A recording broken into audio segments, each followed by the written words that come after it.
Hi friends, it's me, Miss Mayo, your school counselor. I am back here today with chapters 3 and chapters 4 of Fire Girl by Tony Abbott. Chapter 3. Courtney Ziske sat in the last seat of the last row. She was the girl who I thought could easily be in clothes catalogs. Someone had picked her to be in them, posing with one hand on her waist, which was just the right size, and the other one flung up behind her as she pretended to walk. She'd be wearing all new clothes, a t-shirt never worn until 5 minutes before, and flip-flops and shorts with flowers on them. Maybe there would be a breeze blowing through her hair as she tossed her head back, but turned just a little to look at you. Courtney was beautiful. She had dark, almost black hair, and her skin was sort of a creamy white. She didn't have freckles or pimples and blotches that Darlene Robert had, who was 3 desks in front of her.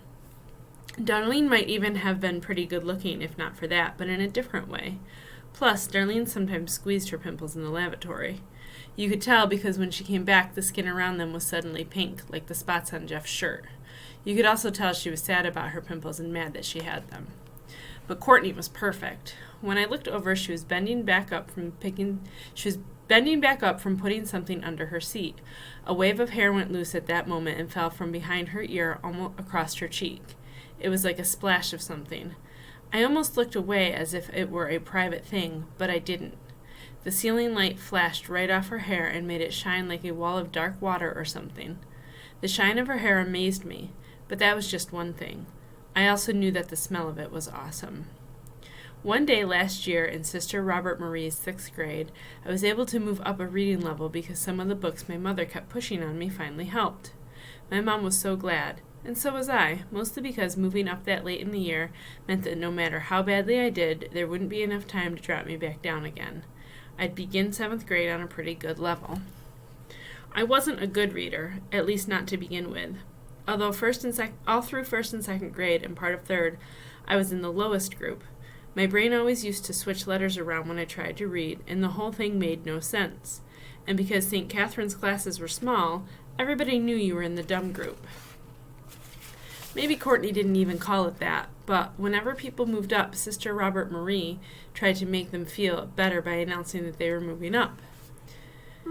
"I hope you'll welcome Tom," she said that day. "Tom Bender is moving up." From the dumb group, Jeff whispered loud enough for everyone to hear, because he stayed behind when I moved. Anyway, last year, for a couple of weeks at least, I was at the same table as Courtney. The first time, when she took the seat next to me, I caught a little scent of her hair in the air that moved when she sat down. That was it. That's what really started it with her. That time she sat down, gosh, it was like the smell of fruit or something. It must have been the shampoo she used. It was faint, but smelled like peaches and apples. Maybe that's what it's called, peaches and apples. Whatever it was, it filled up the space around her.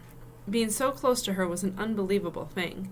If I ever sat behind her in class, which I never would at St. Catherine's, I don't know if I would be able to get any work done. I would be leaning forward all the time and smelling her hair. I nearly fell into a trance at the table that day.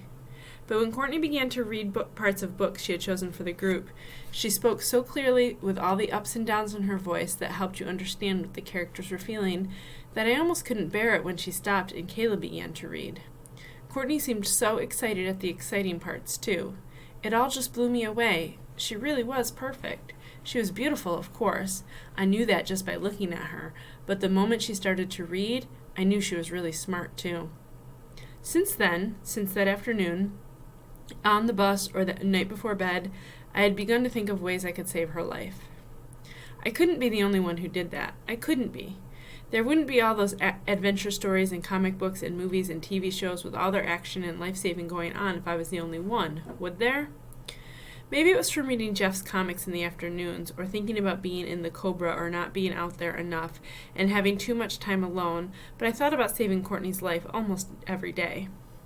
This is how it worked. It could be just an ordinary day, like today at school with the teachers and books and milk cartons and the smell of lockers and backpacks all around me, and I would suddenly sense that Courtney was in danger, and I would have to rescue her.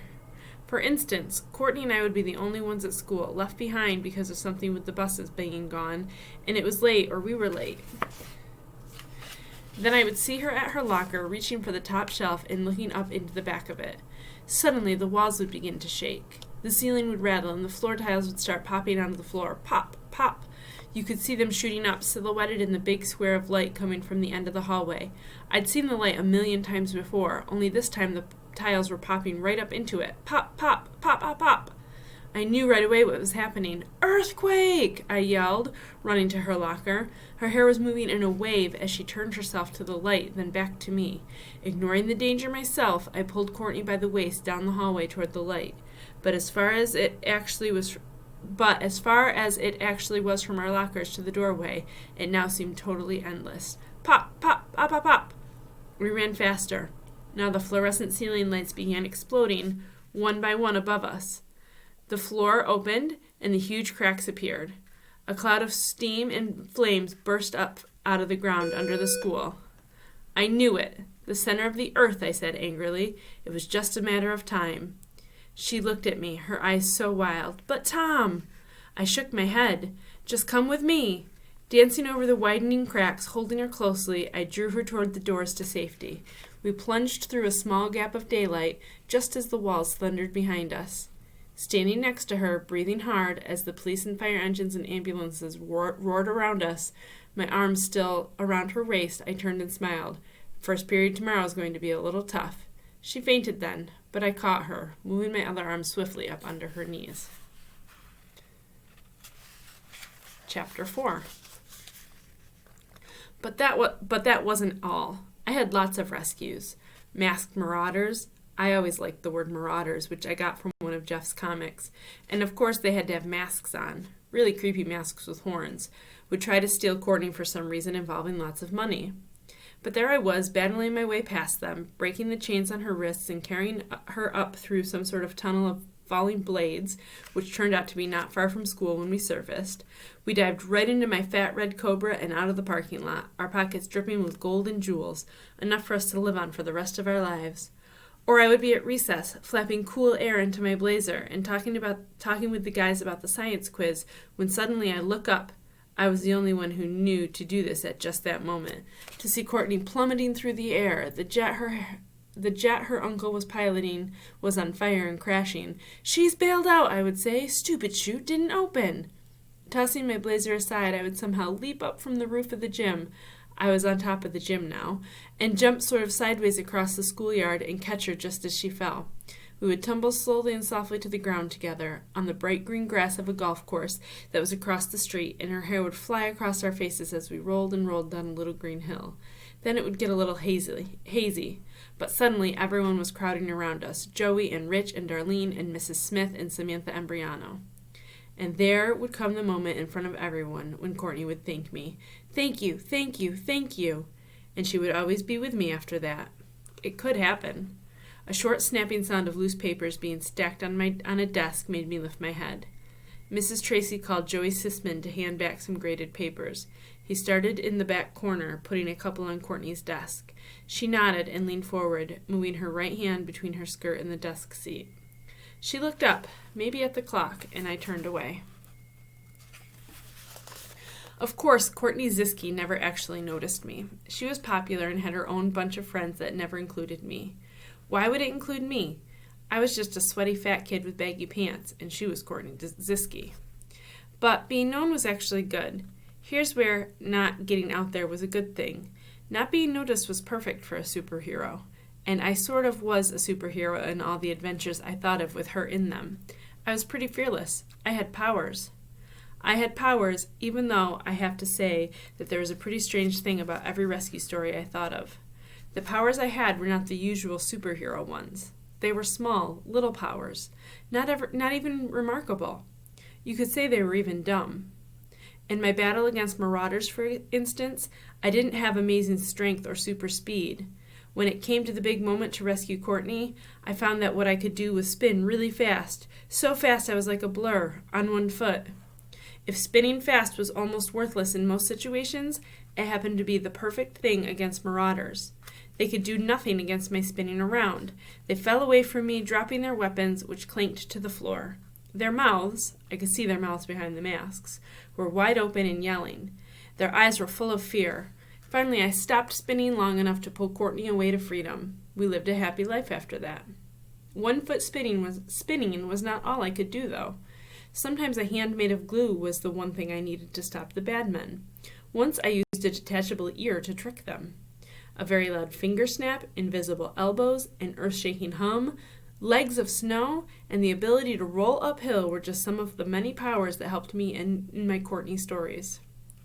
Each time before I hopped into my famous roaring red cobra and tore off into the night with her, I would use one of these abilities and leave all the powerful evildoers falling down in defeat. Not that these rescues were ever easy. Some of them were very tough. A lot of the time there would be a point when I'd have to choose between two really horrible things to save Courtney. It was either the pit of hissing snakes or the rushing bunch of sweaty men with big iron clubs, the stairway of flashing sabers or the man-eating snake-infested pool that stank like garbage. Faced with these kind of dangers, there came a moment when everything stopped, and in an instant of complete stillness fell over me and over everything around me. I stood there, sizing up my choices. It was like I was standing in the middle of a flimsy little rope bridge. On one side the ropes were on fire, burning away from the rocks that held them. On the other was a troop of sword-waving bandits with painted faces charging at me. At this moment in the soundtrack, my adventures were always accompanied by booming horns and thundering drums. Everything would go silent except for the single long note played on the violin. A note as thin and as sharp as a thread, like the thread that held up the bridge I was on. While that note played, everything stopped. The bridge didn't burn. The bad guy didn't charge. No one breathed. Sometimes that violin note went on too long and my daydreams faded away. Someone would snap some papers, or the school bell would ring, or a bus would honk its horn, and the adventure couldn't go on. Then I would look around and pretend to be with everybody else again, which meant that I'd have to start at the beginning of the story. That was okay, too. The start of the adventure was the best part anyway. I had lots of beginnings about how I could be the only one to really save Courtney. There was a sharp knock at the classroom door. It opened a crack, and I heard a voice say, "Linda?" Mrs. Tracy went into the hall for a second and then came back with a pink note. I looked again, and Courtney was reading. I didn't imagine that I was completely alone in feeling something for her. She was really too beautiful for me to be the only one. From the way Jeff acted when she was around, I half suspected that he liked her too. Sometimes he seemed to worm his way close to her in the lunch line, nudging ahead of the others in a way that looked almost natural. I tried not to worry too much about it because Jeff never actually seemed to talk to Courtney. He never talked about her with me, that's for sure. I had decided that the best thing was never to bring up the subject, even though Jeff was the only other kid I had ever talked to about very much at all. He knew about the cobra. He knew about most stuff with me. But he didn't know about Courtney or my dumb little powers. No one did. And I liked that no one did. I felt I could hold on to everything better if I never talked about it and nobody ever knew. As long as it stayed mine, it could still happen. It could. Thank you. Thank you. That was chapters 3 and 4, and I'll post more chapters soon. Have a great weekend.